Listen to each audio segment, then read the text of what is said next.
del Hijo y del Espíritu Santo. Amén. Buenos días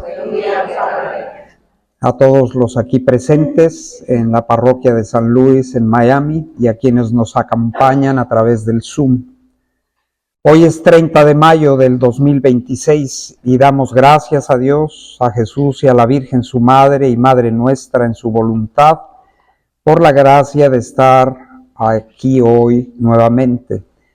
Le agradecemos como siempre al Padre Gabriel Víguez, párroco de San Luis, por permitirnos tener este encuentro de oración y reflexión de la divina voluntad. Le pedimos a Dios Padre, a su divino Hijo Jesús y al Espíritu Santo, que nos concedan la gracia de vivir el misterio de la Santísima Trinidad que celebraremos a partir de esta tarde y el día de mañana. Y que nuestra Madre, mañana sería la fiesta de la Visitación también, interceda por nosotros para que podamos adorar, conocer y vivir el misterio de la inhabitación de la Trinidad Santa en nuestras almas. Como siempre, agradecemos a la Madre y a Sor Mónica y a todas las que coordinan los grupos, a Gloria, por toda la preparación que se ha hecho para que hoy tengamos este encuentro. Quiero iniciar repitiendo esa oración que es de Jesús. Siempre santa e indivisible Trinidad, os adoro profundamente, os amo intensamente, os doy gracias perpetuamente por todos y en los corazones de todos. Y vamos a la lectura del primero de los capítulos. Del volumen 4, 3 de diciembre de 1900. Ve al niño Jesús entre sus brazos y luego otros 2 niños salen de él. Ve en ellos el misterio de la Santísima Trinidad. Ella conoce a la segunda persona que le infunde valor. Esta mañana, encontrándome fuera de mí, me encontré con Jesús niño entre los brazos. Y mientras me deleitaba mirándolo sin saber cómo, del mismo niño salió un segundo y después de breves instantes, un tercer niño. Los 2 semejantes al primero, si bien distintos entre sí. Asombrada al ver esto dije, oh, ¿cómo se toca con mano el misterio sacrosanto de la Santísima Trinidad? Pues mientras sois uno, sois también 3. Me parece que los 3 me hablan, pero al salir la palabra formaba una sola voz. Nuestra naturaleza está formada de amor purísimo, simplísimo y comunicativo. Y la naturaleza del verdadero amor tiene esto de propio, que produce de él imágenes todas semejantes a sí mismo, en la potencia, en la bondad, en la belleza y en todo lo que él contiene. Solo para dar un realce más sublime a nuestra omnipotencia. Pone el sello de la distinción, de modo que esta naturaleza nuestra, derritiéndose en amor, como es simple, sin ninguna materia que pudiera impedir la unión, forma 3. Y volviendo a derretirse, forma uno solo. Y es tan cierto que la naturaleza del verdadero amor tiene esa virtud de producir imágenes todas semejantes a él, o de asumir la imagen de quien se ama. Que la segunda persona, al redimir al género humano, asumió la naturaleza y la imagen del hombre y comunicó al hombre la divinidad. Mientras decían esto, yo distinguía muy bien a mi amado Jesús, reconociendo en él la imagen de la naturaleza humana. Y solo por él tenía la confianza de estar ante la presencia de ellos. De lo contrario, ¿quién se hubiera atrevido?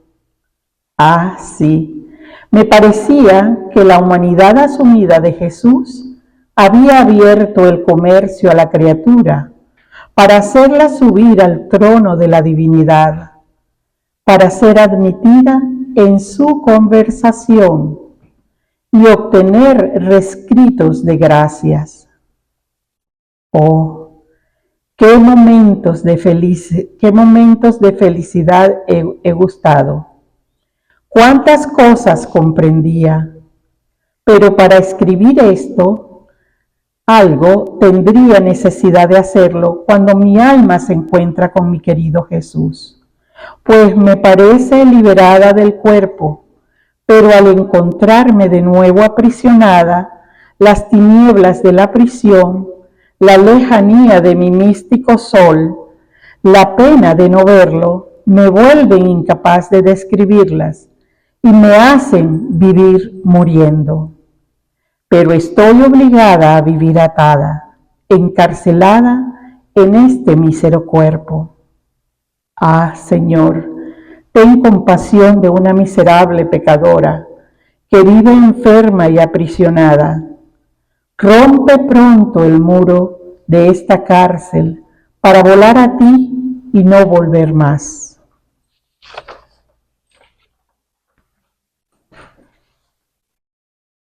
Gracias. Este bello capítulo del volumen cuarto del 3 de diciembre de 1900 se inicia con Jesús niño, pero a Jesús Luisa lo encuentra entre sus brazos.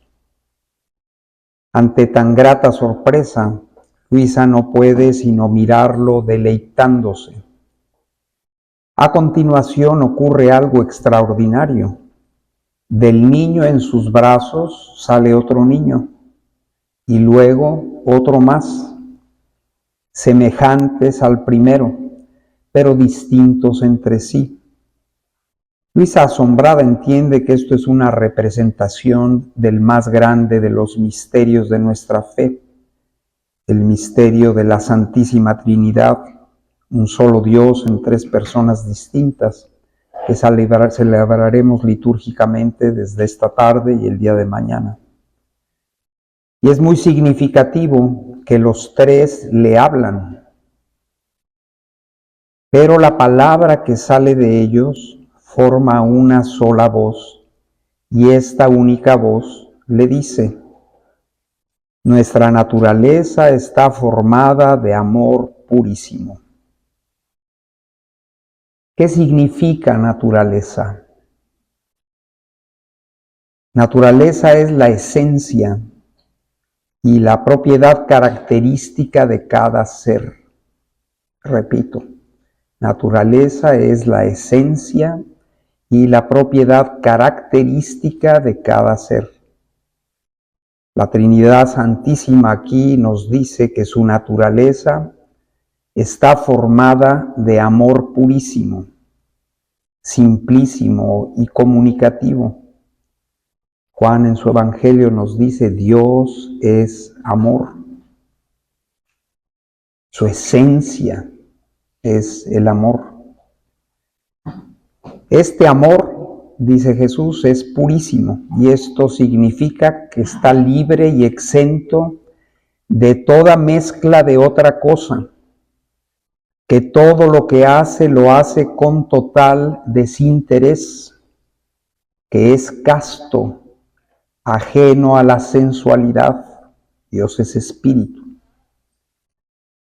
Simplísimo significa sin composición, sencillo, sin complicaciones ni dificultades, manso, apacible. Eso es lo que significa simplísimo. y comunicativo, dice Jesús, de su amor. Y esto significa que tiene aptitud o inclinación y propensión natural, divina, a comunicar a otro lo que posee. Fácil y accesible el trato de los demás. Esto es comunicativo. Y un paso más. La naturaleza del verdadero amor, es decir, su propiedad característica, es producir de él imágenes semejantes a sí mismo. ¿Y qué perfecciones o cualidades tiene el amor divino?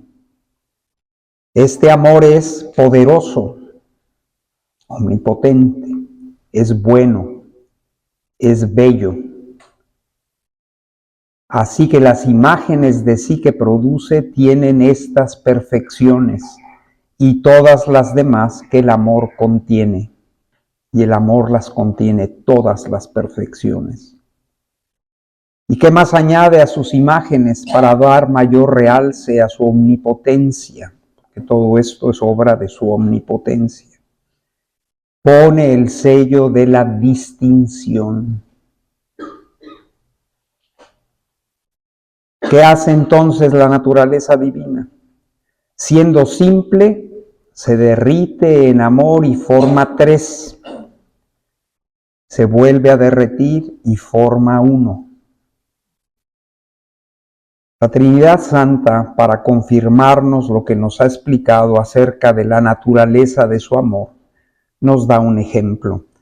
Todo esto, por supuesto, siendo este misterio de la Santísima Trinidad el más grande de los misterios, el misterio que es fuente de todo lo demás, de todas las obras de Dios, de todas sus misericordias, de todas sus criaturas. Esta realidad, este misterio que celebraremos, sobrepasa todo lo imaginable a nosotros. Y aún en la eternidad nunca terminaremos de comprenderlo. Es una realidad que por ser increada y eterna, trasciende, está más allá de todo lo que nosotros podamos comprender. Eso no quiere decir que no comprendamos algo de ese misterio. Y por eso el Señor quiere ilustrarnos acerca de las cosas que son accesibles a nosotros, para que, sabiendo que de Él procedemos, que Él es el origen y principio nuestro, que nos ha hecho a su imagen y semejanza, pues crezcamos por cuanto podemos en la correspondencia a ese amor purísimo, simplísimo, comunicativo que es Él. Y este ejemplo que nos da, en Él nos repite que el verdadero amor tiene virtud de producir imágenes semejantes a Él, pero que también es capaz de asumir la imagen de la persona amada. Jesús en el Evangelio nos dice, el que me ve a mí, ve al Padre, porque yo estoy en el Padre y el Padre está en mí. Esta es una de estas propiedades que ese amor infinito tiene, que el amante tiene capacidad de vivir en el amado y el amado en el amante. Y eso será la vida eterna, eso será el cielo. Dios estará en nosotros y nosotros en Él. Y quien nos vea, lo verá a Él.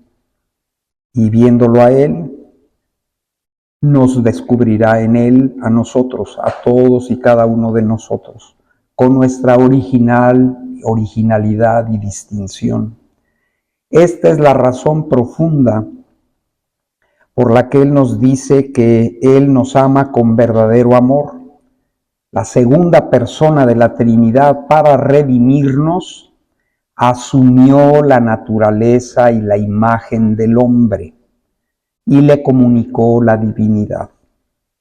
Son propiedades que tiene este amor. Tanto amó Dios al mundo, que entregó a su Hijo único, para que todo el que crea en Él, es decir, que lo deje vivir en sí mismo, tenga la vida eterna. Esta es pues la razón por la que nos creó, elevar o enriquecer nuestra naturaleza humana de criaturas a la altura de su divinidad. El Hijo de Dios se hizo hombre para hacernos a los hijos de los hombres, hijos de Dios. Asume nuestra naturaleza humana para hacernos partícipes de su naturaleza divina. Cuando se celebra la misa, el sacerdote, cuando prepara el cáliz con el vino, pone unas gotitas de agua y dice una oración. La unión de esta agua sea signo de nuestra participación en la vida divina de aquel que ha querido compartir nuestra condición humana. Esa gotita de agua que se añade al vino significa esta comunión de esta divina persona y de las divinas personas con nuestra condición humana para hacernos partícipes de su naturaleza divina. Mientras le decía esto, Luisa reconoce en la segunda persona de la Trinidad, que es Jesús, la imagen de la naturaleza humana asumida.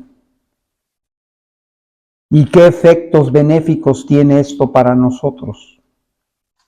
¿Cuáles son los grandes efectos que tiene el que el Verbo se haya hecho carne? Que solo por él Luisa sentía, es una gracia grandísima, la confianza para acercarse a la presencia de la Santísima Trinidad.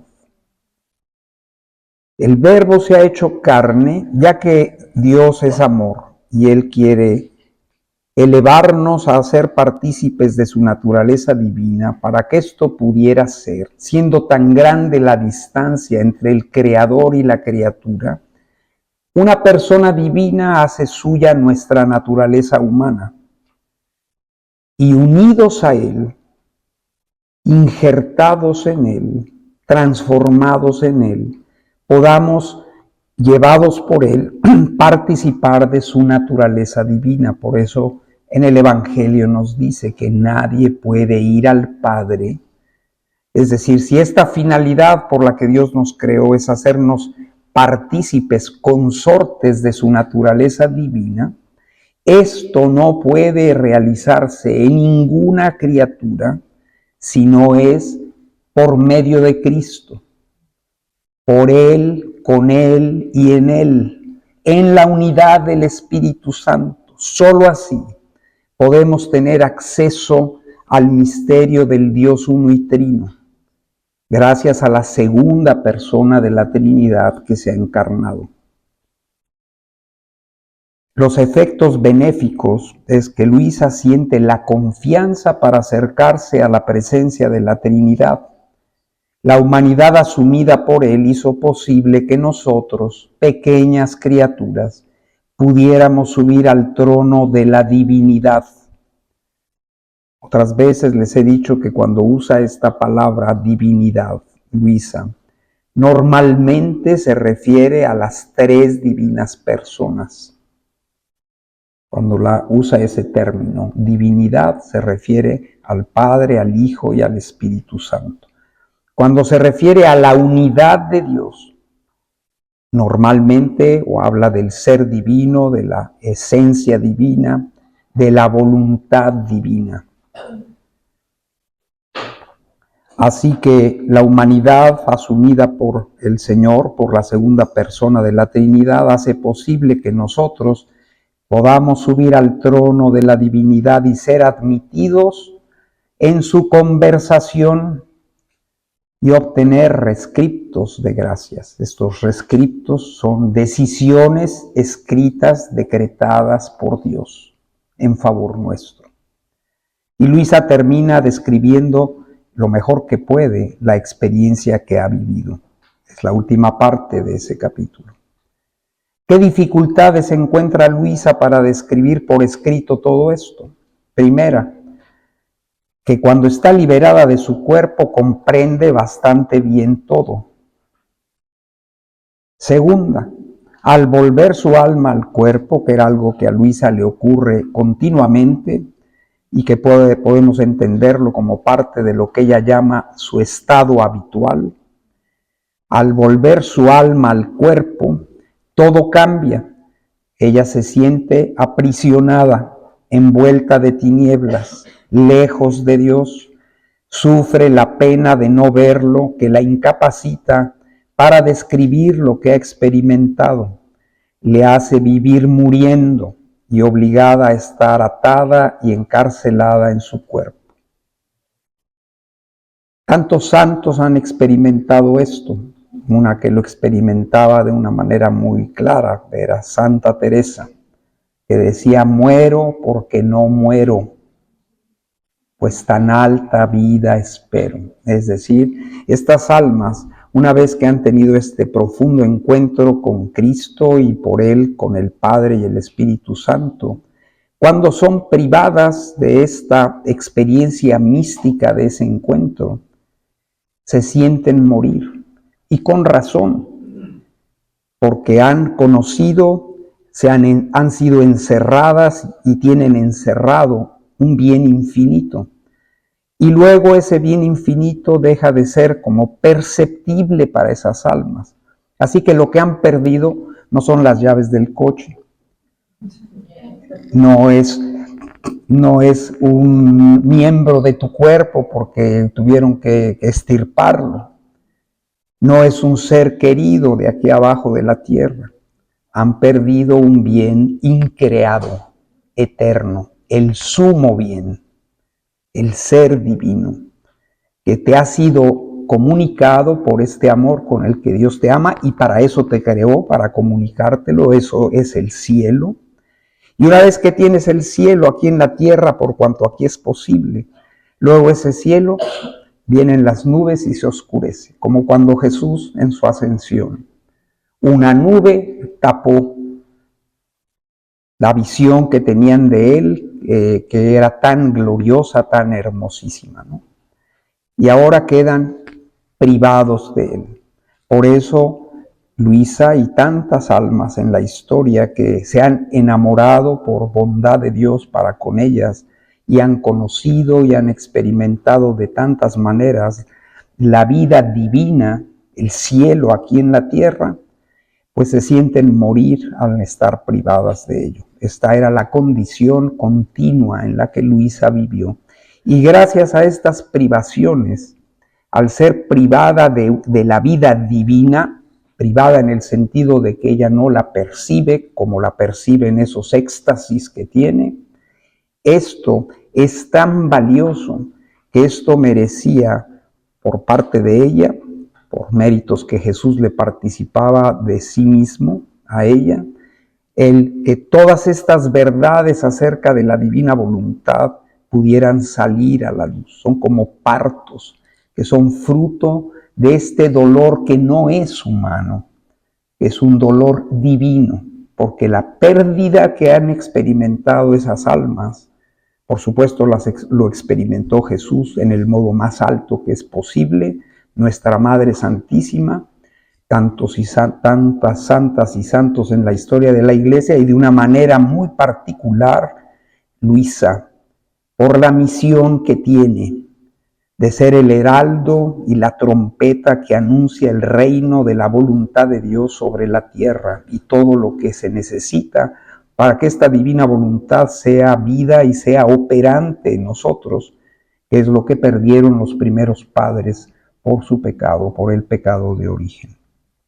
Luisa termina pidiendo a Jesús que tenga compasión de ella y que rompa pronto el muro de esta cárcel para volar a Él y no volver más. Estamos en 1900 y el Señor le dice: sí, vengo pronto.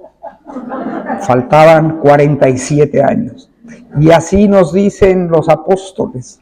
Jesús les dijo: vengo pronto. Aquí estamos a 2026 años de distancia. Y viene pronto.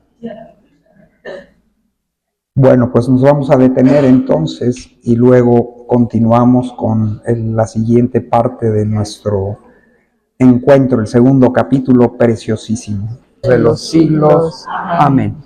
Continuamos nuestro encuentro de oración y reflexión hoy 30 de mayo del 2026, aquí en la parroquia de San Luis, en Miami, con la lectura del capítulo siguiente. Del volumen 14, 13 de abril de 1922. Volumen 14, 13 de abril de 1922. El alma que vive en el divino querer, vive en el seno de la Santísima Trinidad. Estaba rezando mis habituales oraciones y mi siempre amable Jesús, sorprendiéndome por detrás, por las espaldas, me ha llamado por mi nombre diciéndome: Luisa, hija de mi querer, ¿quieres tú vivir siempre en mi querer? Y yo, sí, oh Jesús. Y él, pero ¿es que quieres en verdad vivir en mi voluntad? Y yo, es verdad, amor mío. Además, no sabría ni me adaptaría a otra voluntad. Y de nuevo Jesús, pero ¿lo dices firmemente? Entonces, sintiéndome confundida y casi con temor, agregué: vida mía, Jesús, tú me haces temer con estas preguntas. Explícate mejor. Firmemente te lo digo, pero siempre ayudada por ti y en la fuerza de tu voluntad, la que envolviéndome toda, no podría hacer menos que hacerme vivir en tu querer. Y él, dando un suspiro de alivio, continuó: qué contento estoy de tu triple afirmación. No temas. No son otra cosa que reafirmaciones y confirmaciones para sellar en ti el triple sello del querer de las tres divinas personas. Has de saber que quien vive en mi voluntad debe elevarse en alto, pero tan alto que viva en el seno de la Trinidad Sacrosanta. Tu vida y la nuestra debe ser una sola. Por lo tanto, es necesario, es decoroso que sepas dónde estás, con quién estás y te uniformes con todo lo que hacemos nosotros. Y que no forzada, sino de buena gana, con amor y con pleno conocimiento, vivas en nuestro seno. Ahora bien, ¿sabes tú cuál es nuestra vida divina? Nosotros nos divertimos mucho en hacer salir de nosotros nuevas imágenes de nosotros mismos. Estamos en acto continuo de formar imágenes nuestras, de modo que cielo y tierra están llenos de nuestras imágenes. Las sombras de estas corren por todos lados. Imagen nuestra es el sol, y su luz es la sombra de la nuestra, que ilumina toda la tierra. Imagen nuestra es el cielo, que se extiende por todas partes y lleva la sombra de nuestra inmensidad. Imagen nuestra es el hombre, que lleva en sí nuestra potencia, sabiduría y amor. Así que nosotros no hacemos otra cosa que producir continuas imágenes que se nos asemejan. Ahora, quien debe vivir en nuestro querer, viviendo en nuestro seno, debe junto con nosotros formar tantas otras copias de nosotros mismos, Debe estar junto con nosotros en nuestro trabajo.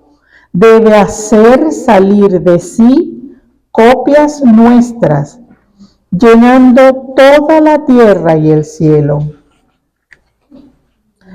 Al crear el primer hombre, lo formamos con nuestras manos y soplándole le dimos la vida. Y habiendo hecho al primer hombre, todos los demás tienen origen en él y son copias de aquel primero. Nuestra potencia, corriendo en todas las generaciones, repite las copias.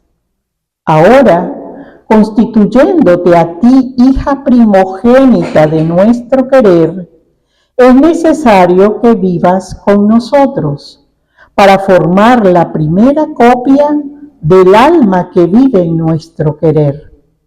De modo que viviendo en nosotros, vas así recibiendo nuestra actitud y vas aprendiendo con nuestra potencia a obrar en nuestro modo. Y cuando hayamos hecho de ti la primera copia del alma que vive en nuestro querer, vendrán las otras copias. El camino de nuestro querer es larguísimo, abarca la eternidad. Y mientras parece que se haya recorrido el camino, queda mucho por hacer y recibir de nosotros.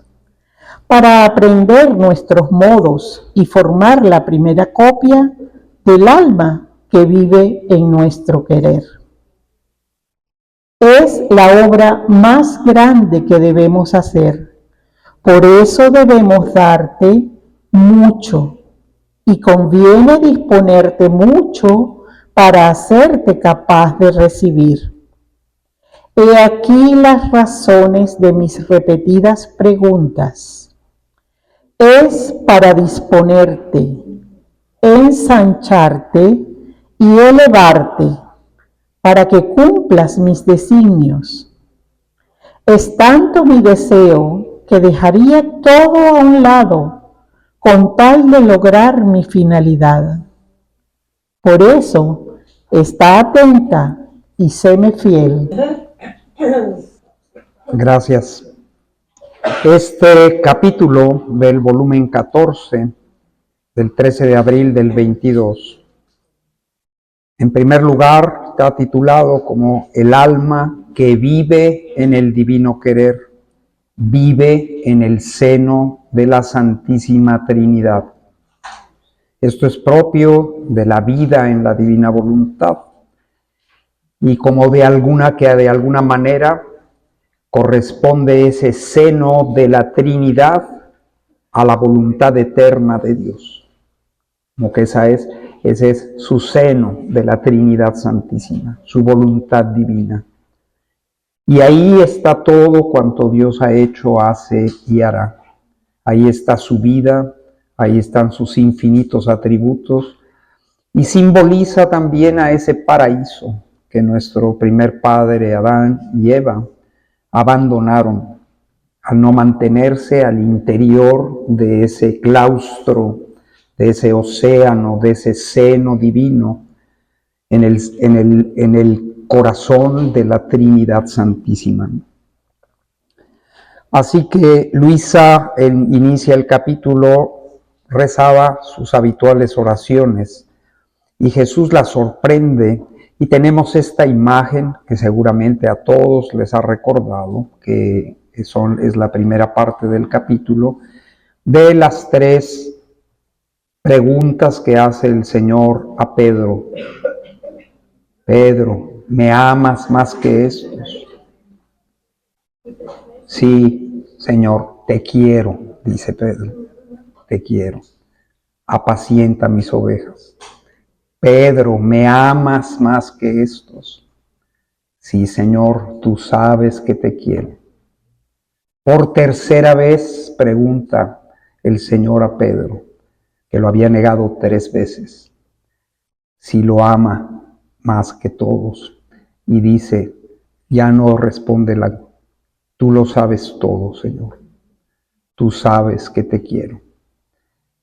Y le confía. Es a esta confesión que hace San Pedro de amor a Jesús, a la que confía a Dios el cuidado de sus hijos. Al amor, no a la ciencia. No es que se excluyan las demás perfecciones que Dios tiene y que Dios nos ha compartido al crearnos y hacernos imágenes suyas. Pero la que más le interesa es el amor. Esta adhesión de amor, que es adhesión de voluntad con Él, es la única a la que Él puede confiarle sus más grandes tesoros. Para confiar a Luisa estos tesoros de su divino querer, muchas veces, de muchas maneras, Jesús le pide confirmación de su adhesión a Él, de que lo ama, y explícitamente de que quiere vivir de voluntad divina.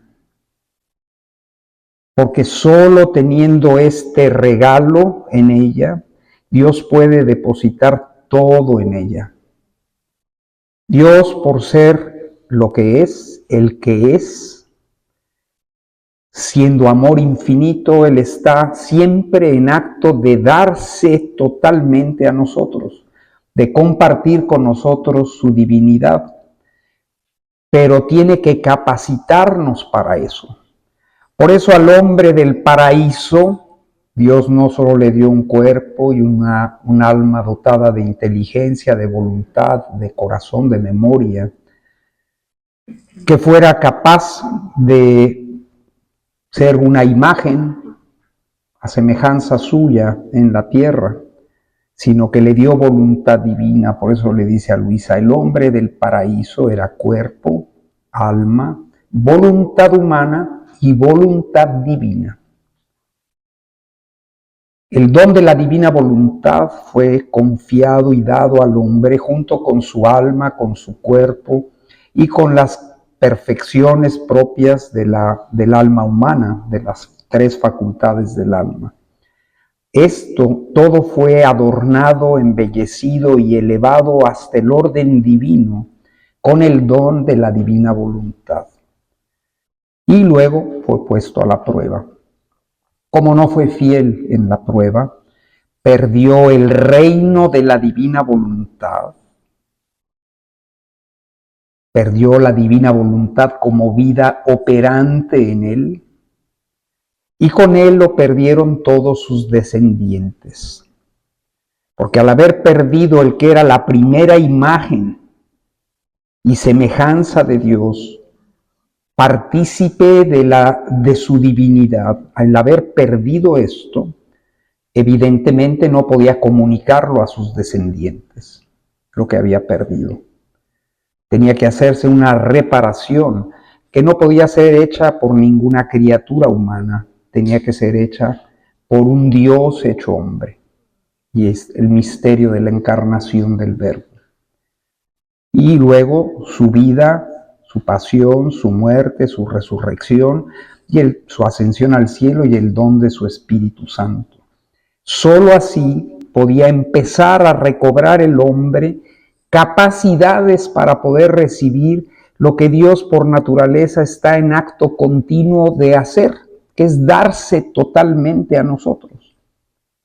Pero si perdemos los receptores, el receptor para poder percibir, recibir dignamente y corresponder dignamente al don que Él nos hace, pues no podemos, aunque Él nos lo ofrezca y nos lo dé, como hace con la Eucaristía. En la Eucaristía Él se da totalmente a nosotros. Cuánto de ese misterio, ahí está todo, su cuerpo, sangre, alma y divinidad, están las divinas personas y la unidad de ellas, todo está en la Eucaristía y todo cuanto a ellos pertenece. Pero y tú cuando lo recibes, un niño, si recién nacido se le da la Eucaristía, como hacen y han hecho en la historia de la Iglesia especialmente en el Oriente, que se daban los 3 sacramentos de la iniciación desde el momento del bautismo. Se les daba la confirmación y se les daba la Eucaristía a los bebés.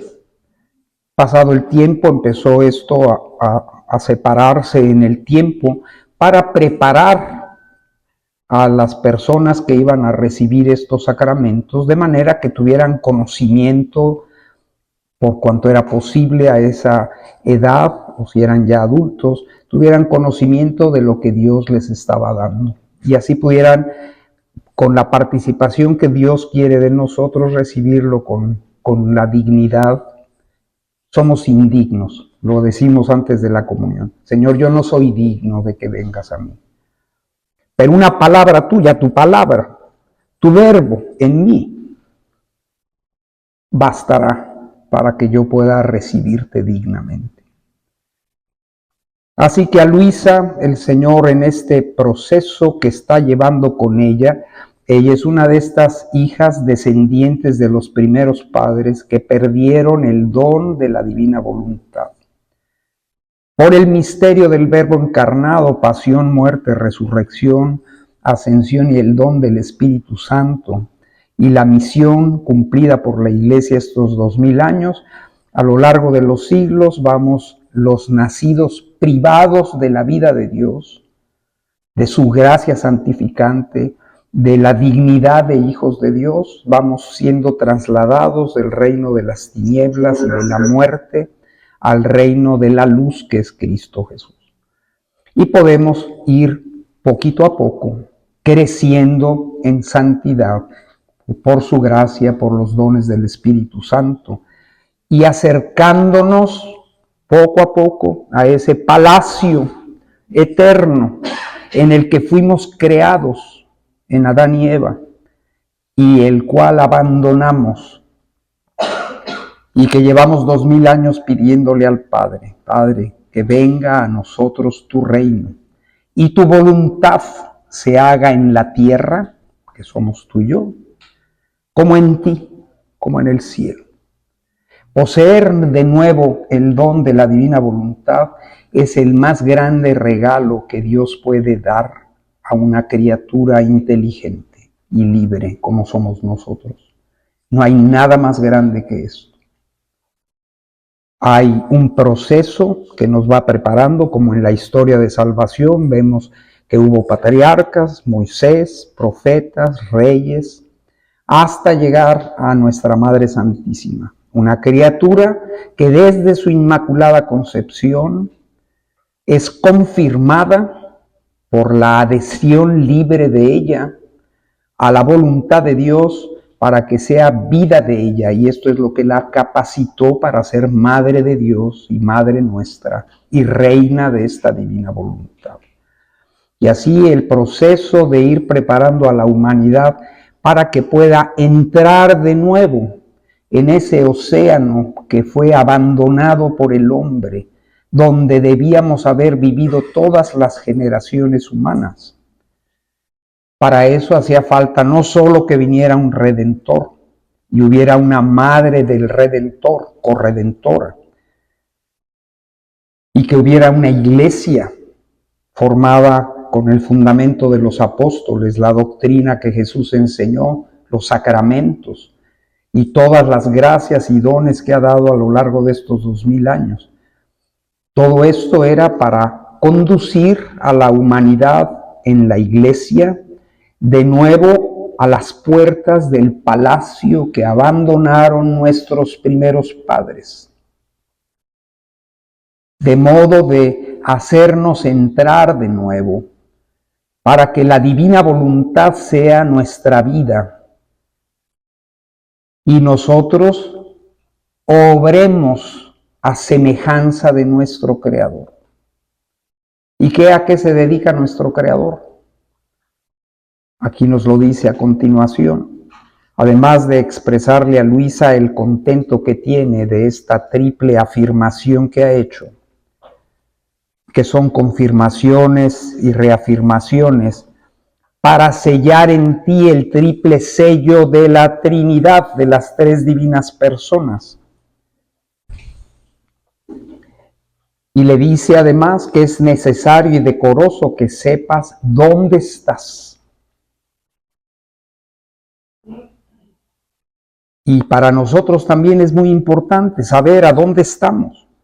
En toda esta historia de la creación del cielo y la tierra y sus ejércitos, de los ángeles, del hombre, de su caída, de todo lo ocurrido antes del diluvio, de lo ocurrido después del diluvio con Abraham, Isaac, Jacob, hasta Moisés, y lo ocurrido después de salir del exilio en Egipto, a través de los jueces y profetas. Es importante que nos situemos dónde estamos en la historia de la familia humana. ¿Qué debía haber sido la historia de la familia humana? Un paraíso, el cielo en la tierra. Todavía no en economía de visión, porque no podemos ver a Dios tal cual es. Aunque tengamos el don de su voluntad mientras estamos en la tierra, Él no puede revelarnos enteramente su naturaleza divina.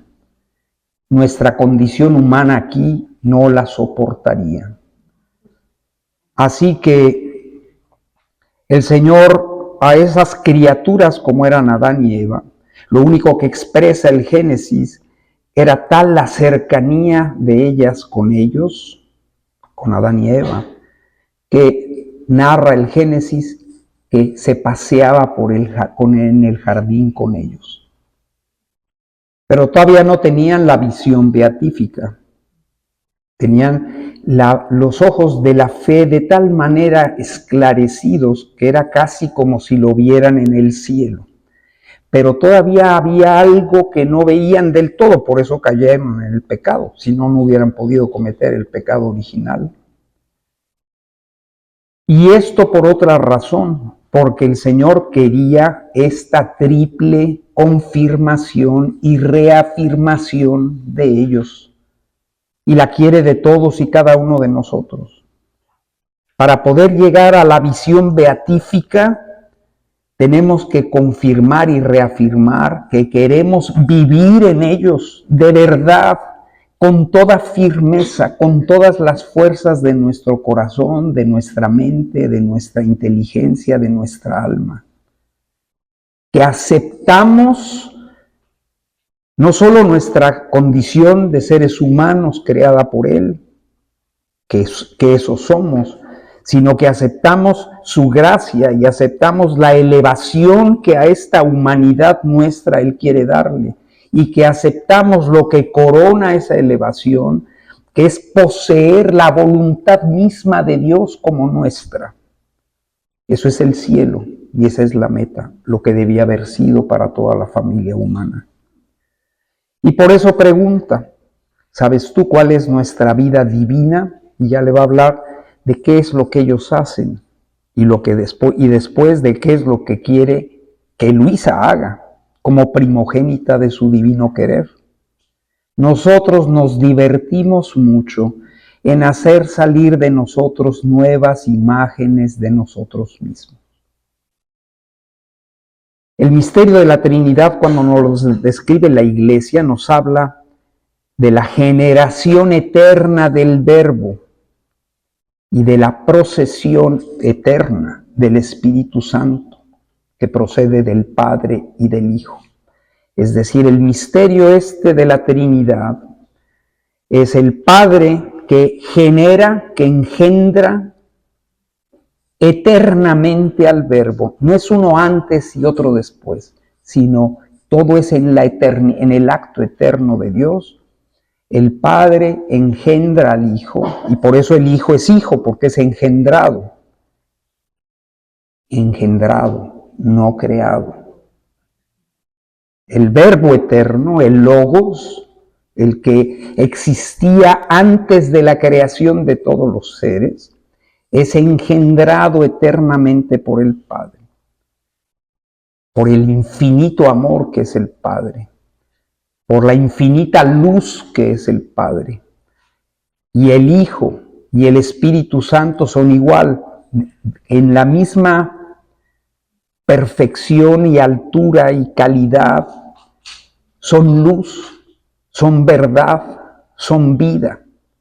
Pero uno es engendrado, el otro es el que engendra, primero el que engendra, luego el engendrado y luego el que procede de ellos.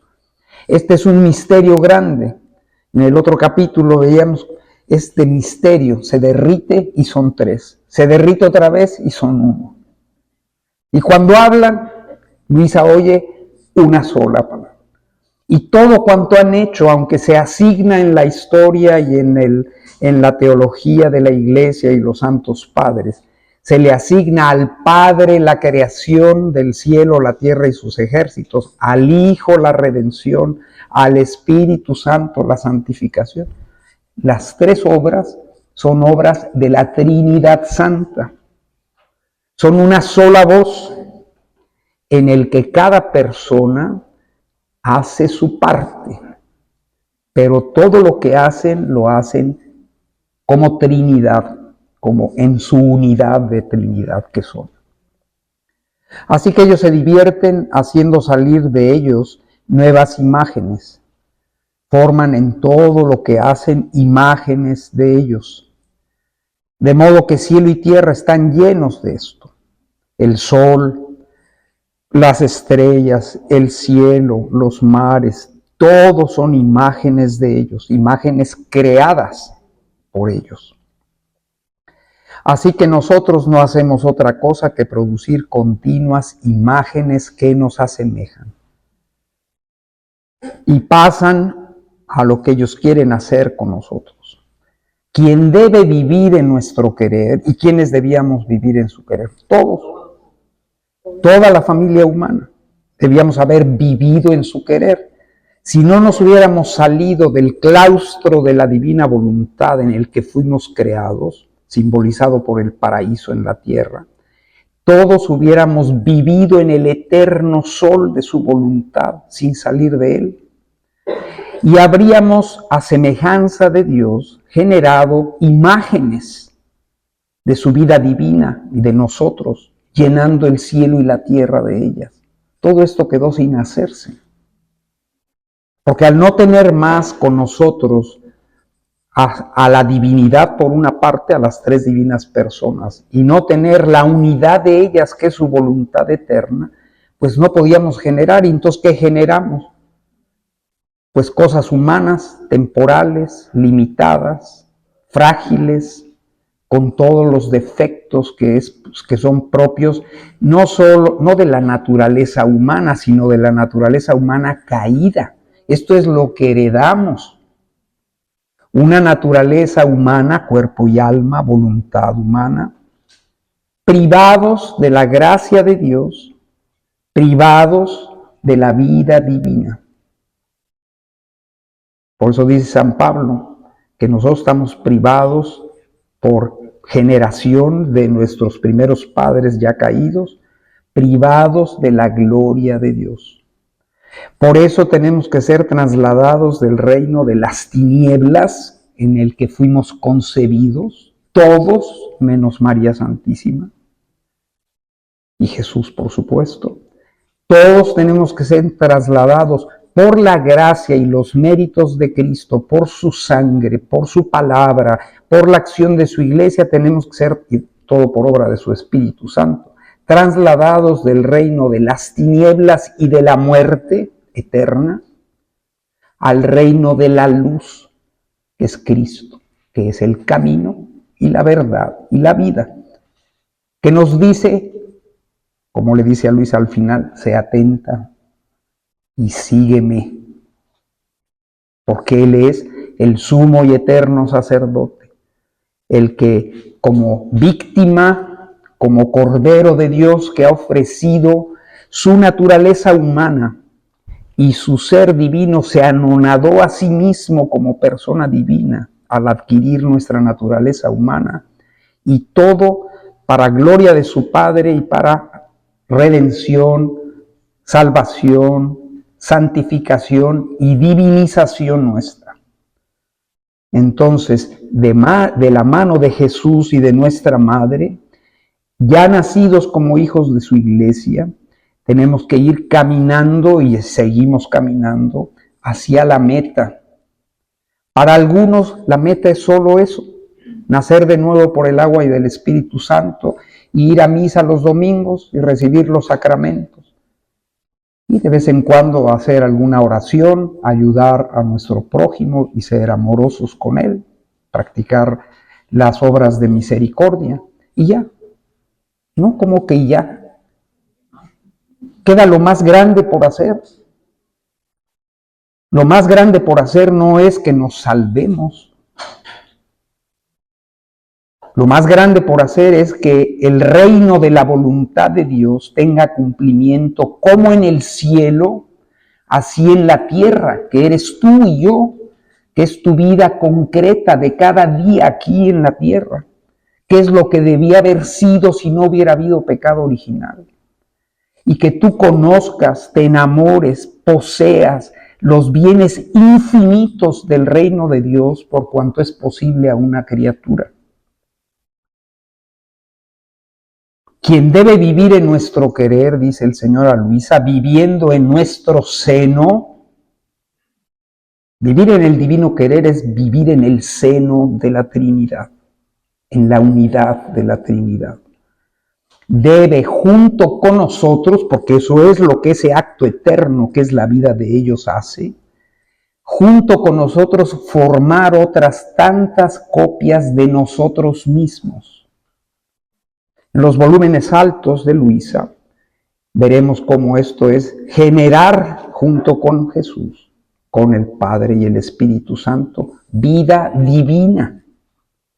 Si nos hizo a su imagen y semejanza, y Él en su naturaleza divina es un acto ininterrumpido de generación de imagen y semejanza de Él, de vida divina, ¿qué cosa querrá que hagan sus hijos?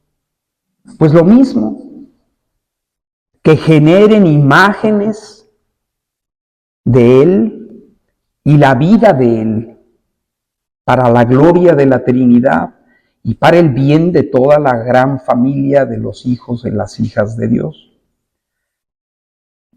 Junto con nosotros debes formar otras copias, tantas copias de nosotros mismos.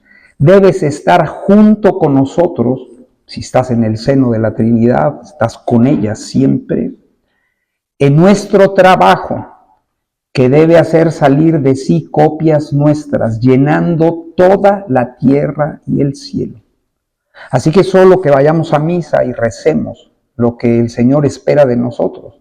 No, Él espera mucho más que eso. Espera que le permitamos, por eso le ha preguntado a Luisa 3 veces, si de verdad quiere vivir de voluntad divina.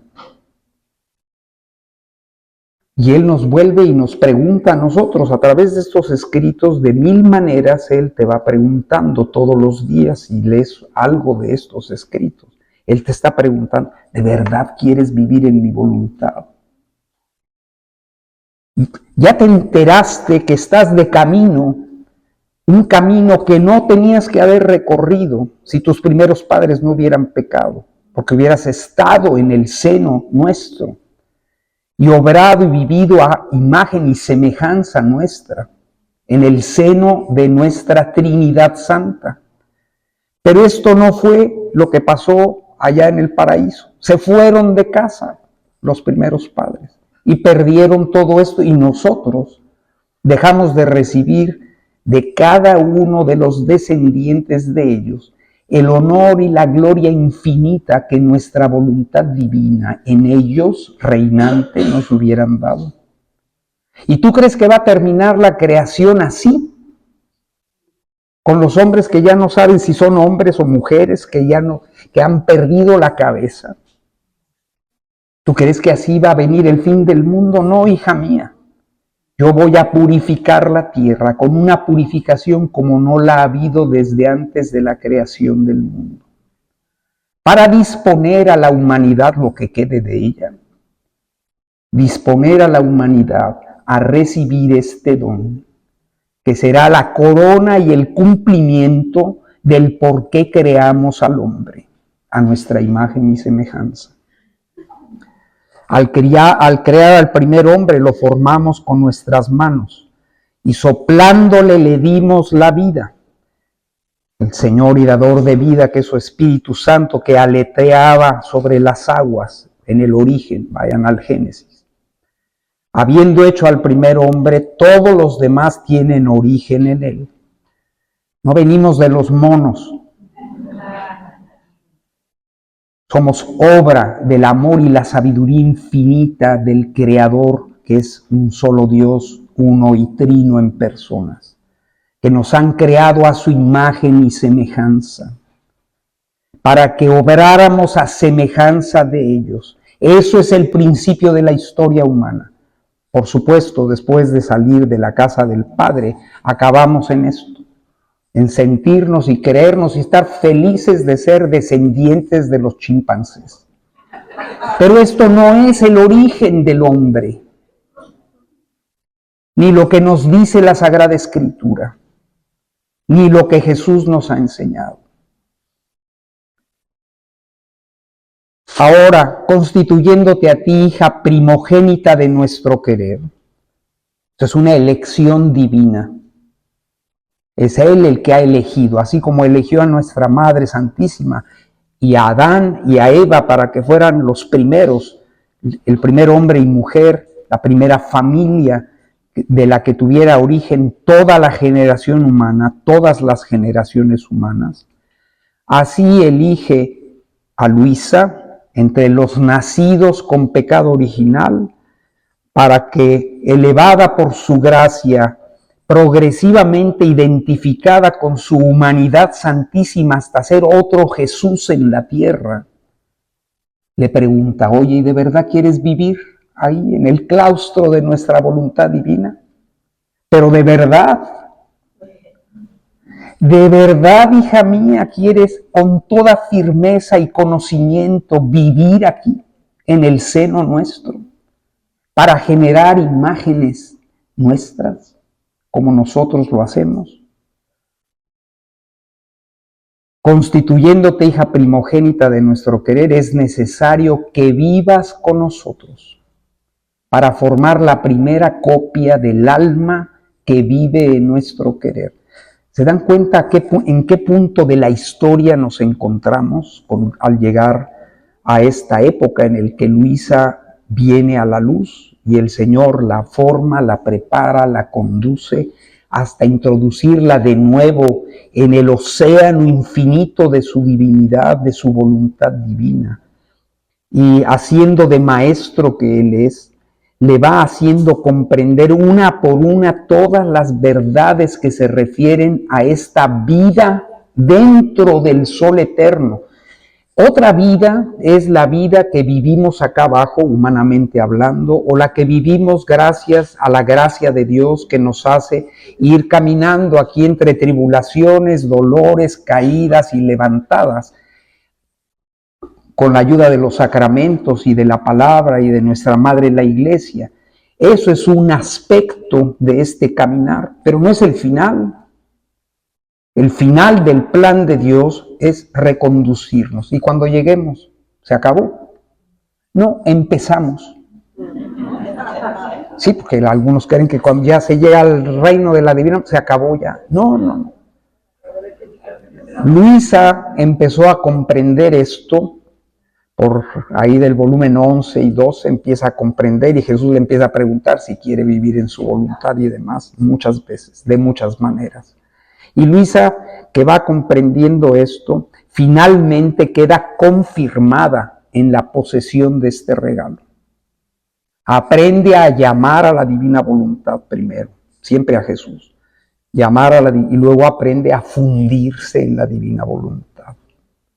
Y una vez que ya vive confirmada en la divina voluntad, entonces vive paseando en ese océano, generando imágenes y semejanza de la Trinidad Santa, ¿no? Así que viviendo de este modo en nosotros, vas recibiendo nuestra actitud y vas aprendiendo con nuestra potencia, la omnipotencia divina, a obrar a nuestro modo. Esto es ser semejantes a Dios. Ser imagen de Dios en nuestra condición de criaturas, pues es tener un cuerpo, un alma, con todas las riquezas que ese cuerpo y esa alma encierran. Es tener esta elevación que por la gracia recibimos. Todo esto es ser imágenes de Él. Pero la semejanza, con mayúsculas, es obrar divinamente. Obrar en el seno de la Trinidad, con su misma voluntad divina, como protagonista de todo nuestro obrar. Aprendiendo con nuestra potencia a obrar a nuestro modo. Cuando hayamos hecho de ti la primera copia del alma que vive en nuestro querer. Por fin estamos en casa con Luisa.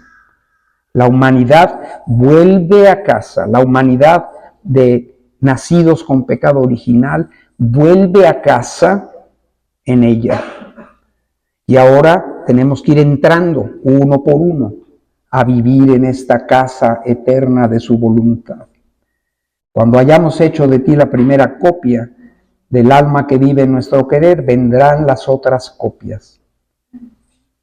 Y el camino es cortito, ¿no? No.